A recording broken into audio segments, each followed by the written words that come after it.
Good morning. ഇന്ന് എന്തായാലും ഒരു സ്പെഷ്യലായിട്ടുള്ള ദിവസമാട്ടോ. കാരണം ജൂൺ 1 ഇന്ന് സ്കൂൾ തുറക്കുന്ന ദിവസമാണ്. അങ്ങനെ 2 മാസത്തെ വെക്കേഷനും കാര്യങ്ങളും ഒക്കെ കഴിഞ്ഞിട്ട് ഇതാ സ്കൂളൊക്കെ ഓപ്പൺ ആയിട്ടുണ്ട്. തിങ്കളാഴ്ച തന്നെ മൈത്രമോടെ സ്കൂളൊക്കെ ഓപ്പൺ ആയിട്ടോ. ചില സ്കൂളുകളൊക്കെ 3-ാം തീയതിയാണ് ഓപ്പൺ ആയിട്ടുണ്ടായിരുന്നത്. അങ്ങനെ ഇതാ എല്ലാം സെറ്റായിട്ട് ഇരിപ്പുണ്ട്. അപ്പോൾ ഫസ്റ്റ് തന്നെ ഞാൻ ഉറക്കം എഴുന്നേറ്റുണ്ടായിരുന്നു. മോളെ കുറച്ചിട്ട് കഴിഞ്ഞിട്ട് വിളിച്ചാൽ മതിയല്ലോ, ടൈം ഉണ്ടല്ലോ എന്ന് വിചാരിച്ചു. ഇപ്പം സമയം 6:30 6:45 ടൈമാട്ടോ. പക്ഷെ നല്ല വെട്ടവും വെളിച്ചവും വെയിലും ഒക്കെ ഉണ്ടായിരുന്നു പുറത്ത്. മഴ എന്തോ അന്നത്തെ ദിവസം ഒട്ടും ഇല്ലായിരുന്നു കേട്ടോ. ഇനിയിപ്പോൾ 2 ദിവസം കഴിയുമ്പോഴത്തേക്ക് കാലവർഷമൊക്കെ സ്റ്റാർട്ട് ചെയ്യുന്നതായിരുന്നു ന്യൂസിൽ കണ്ടിട്ടുണ്ടായിരുന്നത്. അങ്ങനെ വന്നു കഴിഞ്ഞാൽ കുറച്ച് പാടായിരിക്കും. സ്കൂൾ തുറപ്പും മഴയും എല്ലാം കൂടി ആകുമ്പോൾ സത്യത്തിലൊരു മേളമായിരിക്കും കേട്ടോ, അലമ്പായിരിക്കും. പിന്നെ പിള്ളേർക്കും കുറച്ചുകൂടി മടിയായിരിക്കും സ്കൂളിൽ പോകാനായിട്ടൊക്കെ. പിന്നെ എന്തായാലും ഞാൻ രാവിലെ ഇതാ കുറച്ച് നേരം പുറത്തൊക്കെ നിന്നിട്ട് നേരെ ചായ ഇടാനായിട്ട് കയറുക കേട്ടോ. ചായയൊക്കെ കുടിച്ചിട്ട് കുറച്ച് കഴിയുമ്പോഴത്തേക്ക് റെഡി ആവണം. മൈത്രിമോൾ ഇപ്രാവശ്യം 1-ാം ക്ലാസ്സിലോട്ടാട്ടോ. അങ്ങനെ LKG UKG ഒക്കെ കഴിഞ്ഞ് കുറച്ചുകൂടി സീരിയസ് ആയിട്ടുള്ള ഒരു സ്റ്റേജിലോട്ട് കയറാനായിട്ട് പോവുക. ആൾ നല്ല എക്സൈറ്റ്മെൻറ്റിലാണ്. കാരണം പുതിയ ബാഗും സാധനങ്ങളും ഒക്കെ വാങ്ങിച്ചിട്ടുണ്ടല്ലോ. ഫസ്റ്റ് ഡേയ്സ് ഇതുപോലത്തെ എക്സൈറ്റ്മെൻറ്റും കാര്യങ്ങളൊക്കെ ഉണ്ടാവും. പിന്നെ അങ്ങോട്ട് പോകുമ്പോഴായിരിക്കും ബുദ്ധിമുട്ട്. എന്തായാലും ആളിപ്പം നല്ല ഓക്കെ ആയിട്ടൊക്കെ നിൽപ്പുണ്ട് കേട്ടോ സ്കൂളിൽ പോകാനായിട്ട്. പിന്നെ സ്കൂളിൽ ലഞ്ചും കാര്യങ്ങളൊന്നും നമുക്ക് സെറ്റാക്കി വിടണ്ട.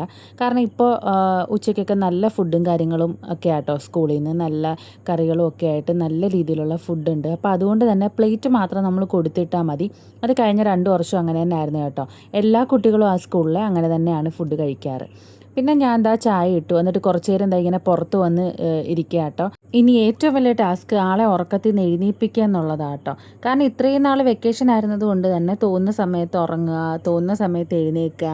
ഇനി ബാക്ക് ടു റുട്ടീനിലേക്ക് കൊണ്ടുവരിക കുറച്ച് പാടായിരിക്കും. അങ്ങനെ ഞാൻ എന്താ നേരത്തെ തന്നെ ഉറക്കത്തിൽ നിന്ന് വിളിക്കാനായിട്ട് തുടങ്ങി.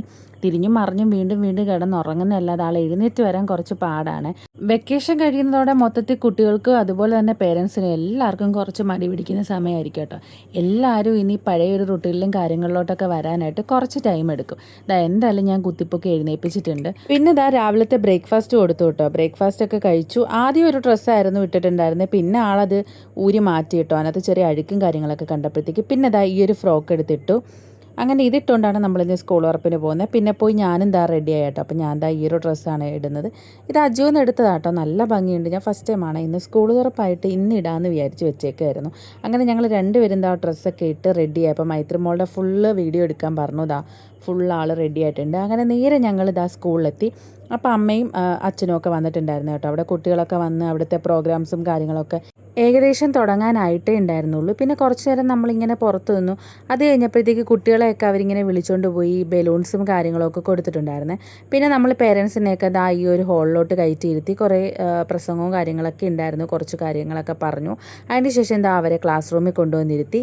പിന്നെ ഞങ്ങൾ പേരൻസിനോട് മാത്രമായിട്ട് അവർ കുറേ കാര്യങ്ങൾ പറഞ്ഞു കേട്ടോ. ഇനി അങ്ങോട്ടുള്ള ആക്ടിവിറ്റീസും കാര്യങ്ങളും കുറേ കാര്യങ്ങൾ പറഞ്ഞിട്ടുണ്ടായിരുന്നു. പിന്നെ പായസമൊക്കെ ഉണ്ടായിരുന്നു. ഞങ്ങൾക്ക് എല്ലാവർക്കും പായസമൊക്കെ തന്നിട്ടുണ്ടായിരുന്നു. പിന്നെ കുട്ടികൾക്ക് ചെറിയൊരു ഗിഫ്റ്റും കാര്യങ്ങളൊക്കെ ഉണ്ടായിരുന്നു കേട്ടോ. 2 ബുക്കും ക്രയോണും ഒക്കെ ആയിരുന്നു ഉണ്ടായിരുന്നത്. പിന്നെ അതെല്ലാം വാങ്ങിച്ചിട്ട് തുള്ളിച്ചാടി ഞങ്ങൾ വീട്ടിലേക്ക്